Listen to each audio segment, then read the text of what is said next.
महाराष्ट्र के कोल्हापुर से एक सनसनीखेज वारदात सामने आई है, जहां चरित्र के संदेह में एक पति ने अपनी पत्नी की चाकू से गोद कर हत्या कर दी। हत्या के बाद आरोपी सीधे सोलापुर के फौजदार चावड़ी पुलिस स्टेशन पहुंचा और अपना अपराध स्वीकार कर लिया। घटना कोल्हापुर जिले के ज्योतिबा मंदिर की ओर जाने वाले घाट मार्ग की है। यह एक निर्जन स्थान पर 34 वर्षीय सचिन चंद्रशेखर राजपूत ने अपनी पत्नी शुभांगी 28 वर्ष पर चाकू से वार कर उसकी हत्या कर दी। बताया जा रहा है कि वारदात के वक्त दोनों बातचीत कर रहे थे और अचानक सचिन ने शुभांगी के चेहरे, गले और पेट पर चाकू से वार कर दिया। सचिन कर्नाटक के बागलकोट जिले का निवासी है और वो भारतीय सेना में 8 वर्षों तक अहमदाबाद में तैनात था। हालांकि सेना से उसे एक महिला के साथ अश्लील व्यवहार के आरोप में बर्खास्त कर दिया गया था। हत्या के बाद वो बाइक से सोलापुर स्थित फौजदार चावड़ी पुलिस स्टेशन पहुंचा और पुलिस को बताया कि उसने अपनी पत्नी की हत्या कर दी है।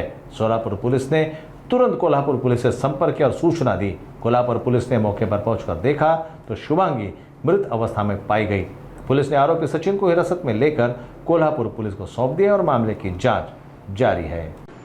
काल दिनांक 6/6/2025 रोजी सकाळी साधारण 7च्या आसपास पोलीस स्टेशनला ठाण्याला कक्षात एक इसम मोटरसायकल वरून कोल्हापूरून आला होता आणि त्यांनी असं सांगितलं की त्यांनी शिरोली या मडीसे येथे तो राहत असून त्या ठिकाणी त्याने त्याच्या पत्नीवरती चाकूने वार केलेले आहेत आणि त्या ठिकाणून पळून येऊन तो आता आमच्या पोलीस स्टेशनला हजर झालेला आहे। नमूद इसमाकडे चौकशी केली असता त्याचं नाव सचिन चंद्रशेखर राजपूत, वय 33 वर्ष, आर्मीमधनं तो डिसमिस झाला होता आणि चौकशीने असं लक्षात आलं की त्यांनी त्या ठिकाणी त्याच्या घरामध्ये पत्नीला वार केला असं सांगत होता। म्हणून तात्काळ शिरोली या मडीसी पोलीस स्टेशन कोल्हापूर ग्रामीण यांना संपर्क करून तेथील पथक नमूद इसमाच्या घरी पाठवले।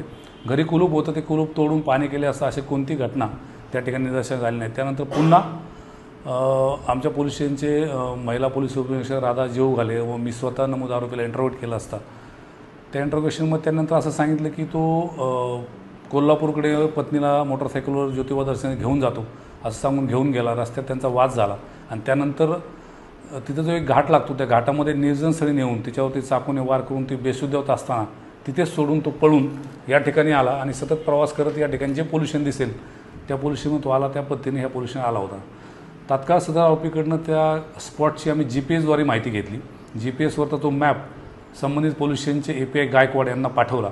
त्यांनी तात्काळ त्यांचं पथक घेऊन GPSचं जे लोकेशन आम्ही त्यांना पुरवलं होतं आरोपीच्या मार्फतीने त्या लोकेशनवर जाऊन पाहणी केली असता त्या ठिकाणी एक ह्याची पत्नी शुभांगी हिचा मृतदेह आढळून आला।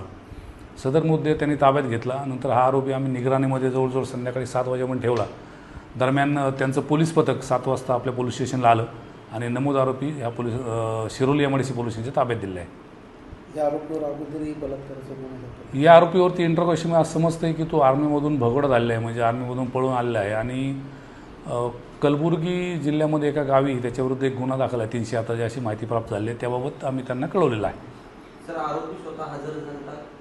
हो, आरोपी स्वतःहून पोलीस स्टेशनला आला, परंतु आधी तो संदिग्ध माहिती देत होता। घटना घडलेली हे त्याला माहिती होतं, परंतु माहिती देताना तो आम्हाला देखील दिशाभूल करण्याचा प्रयत्न करत होता।